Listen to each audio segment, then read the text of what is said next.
हमारे साथ बात करने के लिए नितेश राणे हैं, बीजेपी के नेता, और अक्सर इन्हें इनके बयानों के लिए जाना जाता है। सर, हम देख रहे थे महाविकास आघाड़ी बोल रही थी जैसे ही चुनकर आएंगे सबसे पहले आपके खिलाफ कार्रवाई करेंगे, लेकिन फिलहाल उनके पास उनका नेता विपक्ष चुनने के लिए मेजोरिटी नहीं आई है, तो इसको लेकर क्या बोलेंगे? देखिए, ये कोई व्यक्ति के बारे में हमारी लड़ाई नहीं थी, ये कोई नितेश राणे की लड़ाई नहीं थी, ये हिंदू समाज की लड़ाई थी। हम हिंदुत्व के बारे में बात करते थे, हम हिंदुत्व की बाजू पकड़ के बैठते थे।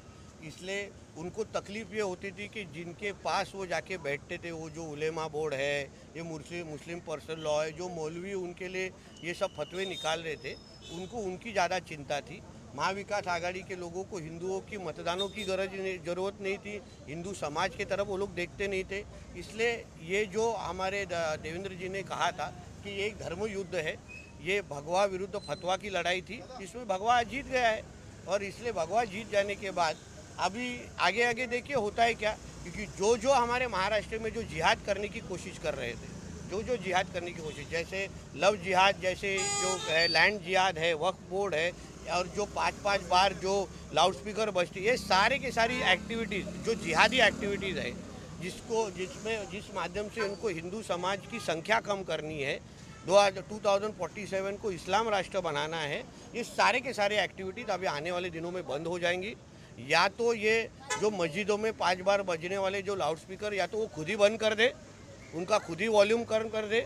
आने वाले वक्त में तो हम इसको सहन करेंगे नहीं। जहाँ जहाँ ये लोग ने हरी चादर डाल के इधर कहीं भी मदार बनाने के जो नाटक ये लोग करते थे, वो सारा का सारा ये लोग सब बंद कर दे।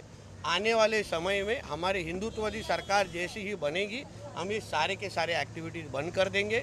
या तो ये मौलवी और ये जो निमानी नाम का जो कोई मौलवी है, जो यहाँ वहाँ घूम के फतवा निकालता है, या तो वो पाकिस्तान निकल जाए, या तो हमको उनको ढूंढ के उसको जेल में डालने वाले हैं, उसको ये समझ में आ जाए। तो ये सारी एक्टिविटीज़ जो जिहाद को प्रमोट करते हैं, वक्त में बंद हो जाए।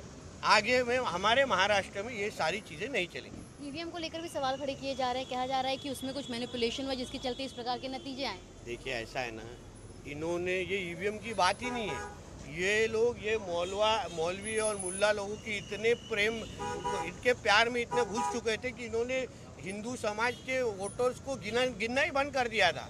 इनको सिर्फ लगता था कि इनको मस्जिद ही बचाएगी, मंदिरों के पास जाना ही इन्होंने बंद कर दिया था। इसलिए हमारे भगवानों ने इनको दिया हुआ ये शाप है, और इनको लग रहा है ये ईवीएम है।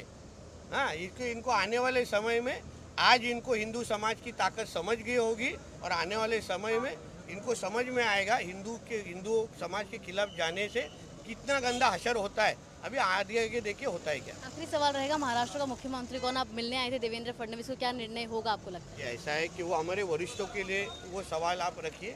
हमारे लिए यही इम्पोर्टेंट था कि महाराष्ट्र में हिंदुत्व विचार की सरकार आ जाए, जो आ गई है, और अभी हम खुश हैं, और हम हिंदुत्व के लिए काम आगे भी करेंगे। बहुत बहुत शुक्रिया सर हमसे बात करने के लिए। तो आपने नितेश राणे को सुना, जिन्होंने उन तमाम मुद्दों पर बात की जिसको लेकर महाविकास आघाड़ी कहीं ना कहीं उन मुद्दों से हटकर काम कर रही थी, जिसके चलते आज इस बार के नतीजे कुछ इस प्रकार आए। साथ ही उन्होंने ये भी बताया कि कैसे अब जब बीजेपी और महायुति की सरकार महाराष्ट्र में एक बार फिर आ गई है, कौन कौन से वो काम हैं जिस पर बीजेपी काम करेगी।